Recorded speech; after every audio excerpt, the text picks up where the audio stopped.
Tak ada buat Su mengail sedap ni Pak. Su, lu ngail.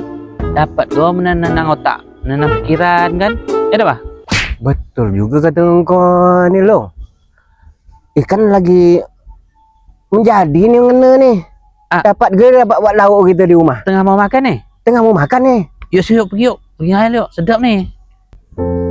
Bah, Long, jangan kita mementing gitu aja nak pergi mancing. Fikir rumah kita di rumah. Tak ada suntuk di rumah, ngurus anak-anak. Ini nak sedap pergi mancing aja. Jangan fikir diri sendiri. Kita sedap je pergi mancing. Rumah kita masak, nyuci, jaga anak, semua dikerjakan. Kita sedap aja pergi mancing.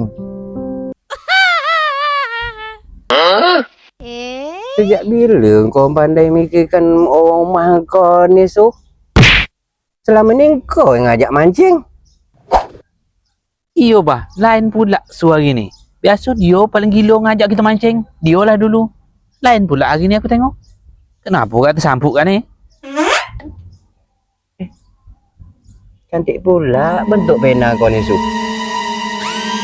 Di mana kau beli? Bahan pula sebiji, Su.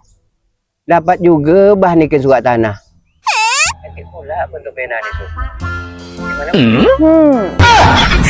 Baik untuk pergi. Tempat juga pergi. Benaas kau balik bang. Pena mahal bah.